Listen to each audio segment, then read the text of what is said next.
finicky. They're much more reliable with real ammo. Now, like we said, the barrels would be exchanged. Generally, the theory was they would exchange barrels every 250 rounds, which was one box of ammunition. They could have went a little longer. They normally fire short bursts, so you're not sustaining fire and heating it up. The changing of the barrels only took them 3 to 5 seconds. While the gunner changed the barrel while the loader brought up the next ammunition. By the time he closed that port, he pulled the string through and locked the ammunition in. Was the barrel ruined? No, they didn't want them to get hot and start warping or cooking the ammunition off in the chamber. You ready? All right. Here we go.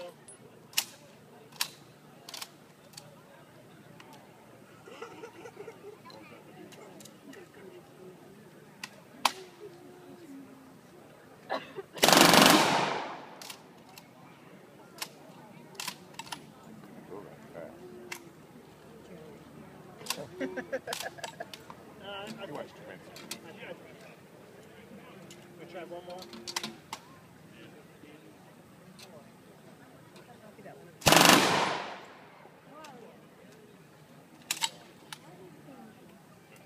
Does anybody have any questions on 42? What do you got? Were the units built around the gun? Oh yeah, great. I forgot to mention that. Every squad had one of these weapons. This was the killing arm of the squad. And all the riflemen were to support the machine gun. Now, in an American squad, it was the opposite. And the riflemen were supported by the machine gun. So you had two different theories, but in practice, they worked virtually the same. And sometimes you could have extra machine guns to a squad, depending on the action they were suspecting. Every man in the squad would carry ammunition for this weapon. Ready?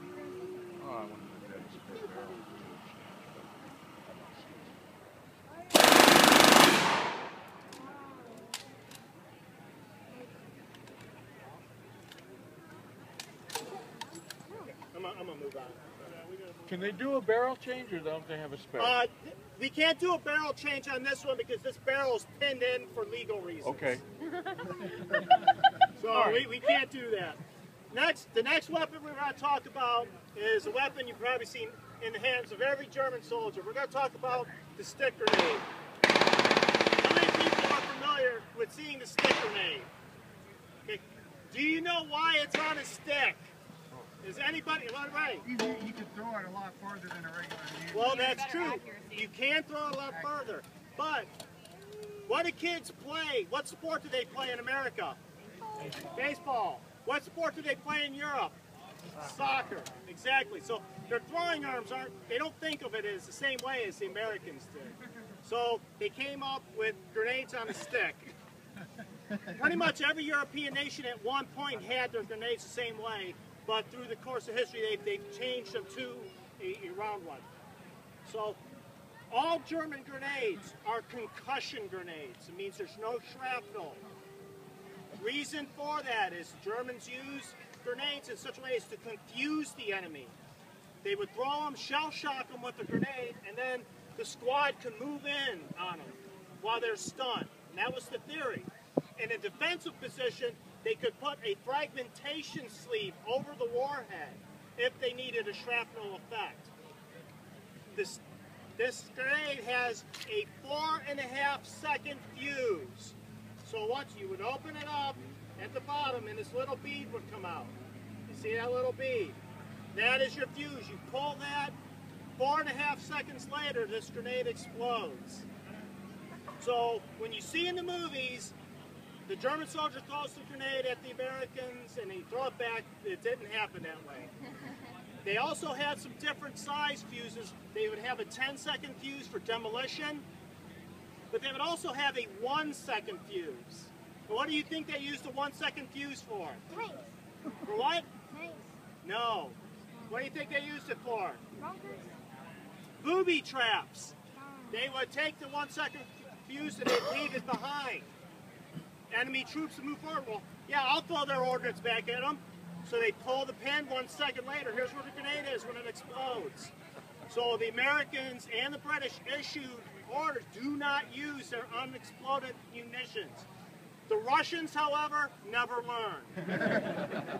So, like I said, so you pull this, 4.5 seconds later you throw it. Now I want a volunteer. Who's going to throw this grenade for me? No, all right there, right there. Come on, y'all, that's you. Now just don't throw it as far as you can throw it because I need to retrieve this stick there. So hold the grenade. You're gonna pull that and then throw it over there.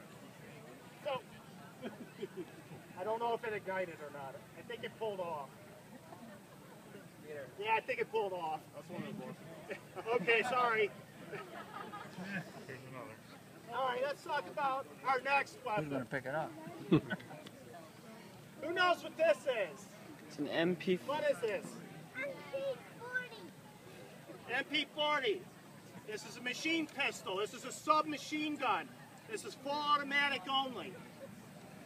Okay, this fires the 9mm pistol round. This will fire 500 rounds a minute.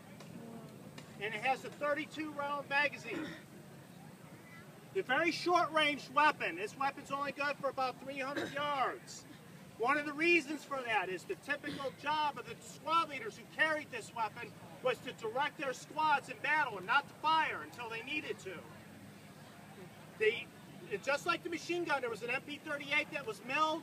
They came up with the 40, strengthened the magazine, and made it stamped so they could produce it faster. They used this weapon throughout the war. It operates on a simple blowback open bolt system. So now I need a volunteer to fire this MP40. I'm gonna pick you. Yeah, come on. Okay, so what I want you to do, well, we can open the stock, but it's a little finicky. And this hand here holds the pistol grip. And then this hand, what you do, you hold the magazine well and use the ball to hold the magazine. Yeah, hold the magazine. Okay, let's move over here. This is going to kick brass pretty far. Here, let's go. Stand by the machine gun right there. There you go. Okay. Ready? As long as you hold the trigger, it will fire.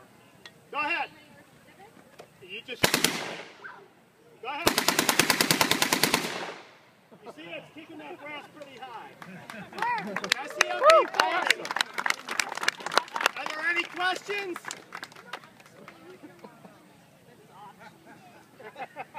Any other questions? Yeah, it's probably pretty hot now.